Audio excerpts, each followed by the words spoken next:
বিসমিল্লাহির রহমানির রহিম। আসসালামু আলাইকুম। ওয়েলকাম টু রান্নাবাড়িতে। আজ খুব মজাদার একটা রেসিপি, খুবই ভালো লাগবে। তোমরা সবাই এভাবে একবার হলো বাসায় রান্না করে দেখো, সত্যি বলছি খুবই ভালো লাগবে।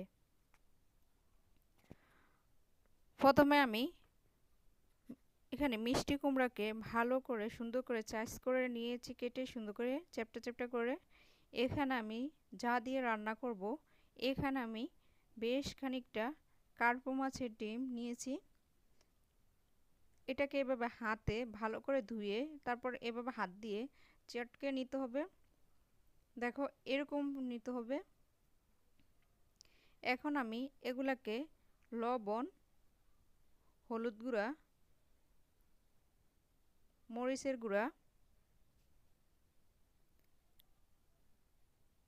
এখানে লেবুর রস,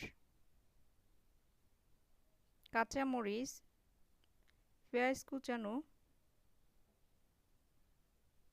হালকা চাউলের গুঁড়া বা কর্নফ্লাওয়ার, যেটাই দিতে পারো, যে কোনো একটা দিলেই হবে। এখানে আমি দিয়েছি কর্নফ্লাওয়ার।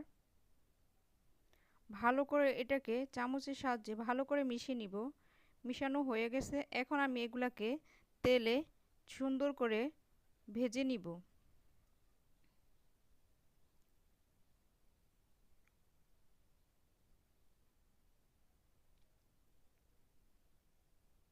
তেলটা গরম হয়ে গেছে। এখন আমি এক এক করে এগুলাকে ভেজে নিব। আমি এখানে একটা টেবিল চামচের সাহায্যে বড়াগুলা তৈরি করে নিব।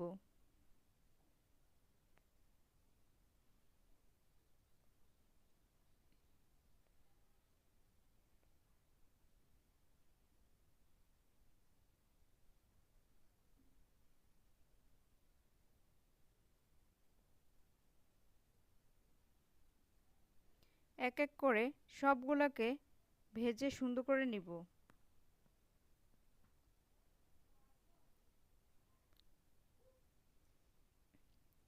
আমরা তো কার্পু মাছের ডিম কম বেশ সবাই অনেকভাবেই খেয়েছি। এভাবে একবার হলো খেয়ে দেখো কি কতটা মজা হয়।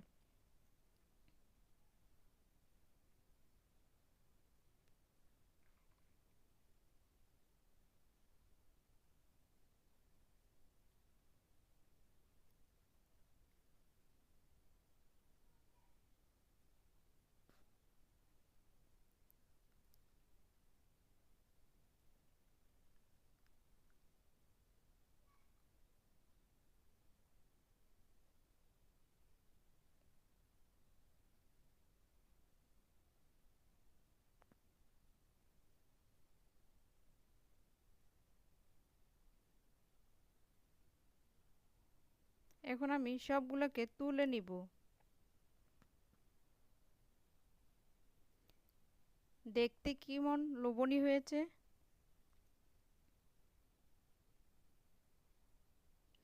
ওই তেলের মাঝে আমি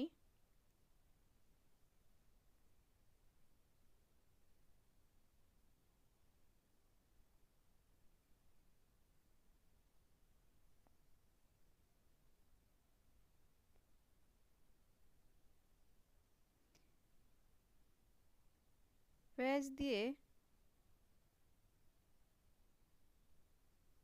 ভালো করে পেঁয়াজটা ভেজে নিব।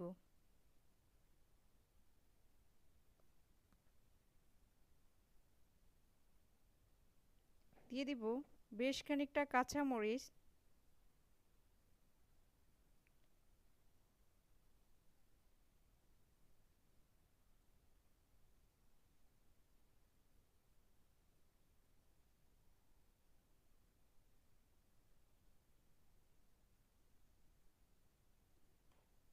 দেখতে কতটা সুন্দর হয়েছে। এখন দিয়ে দিব রসুন বাটা, আদা বাটা। রসুন বাটা 1 টেবিল চামচ, আদা বাটা 1 টেবিল চামচের অর্ধেকটা। দিয়ে দিয়েছি জিরা বাটা 2 টেবিল চামচের মতো, কারণ এখানে একটু জিরা বাটাটা বেশি লাগবে। দিয়ে ভালো করে মশলাটাকে তেলের উপর কিছুক্ষণ ভেজে নিব।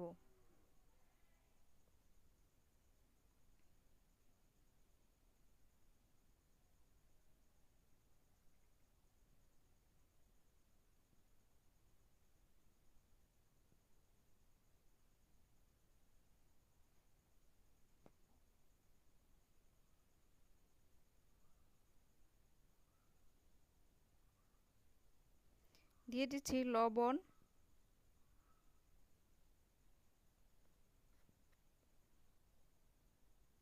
সামান্য পানি, হলুদ গুঁড়া, মরিচের গুঁড়া, টমেটো কেচাপ। এখানে আমি টমেটোটা খুব ছোট ছোট করে কেটে নিয়েছি। এখন আবার মশলাটা একটু কষিয়ে নিব।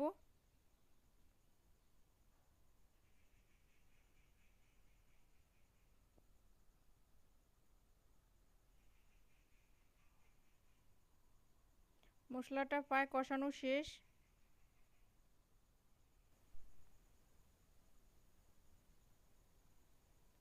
এখন আমি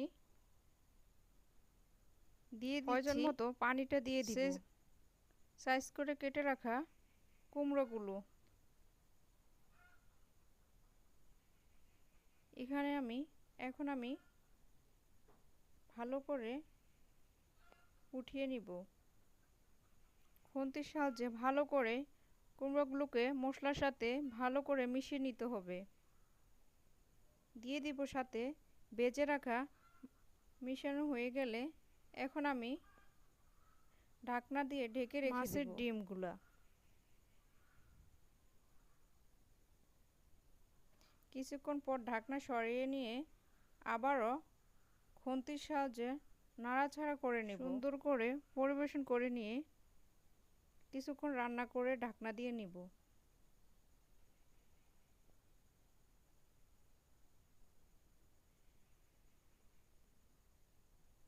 কিছুক্ষণ পর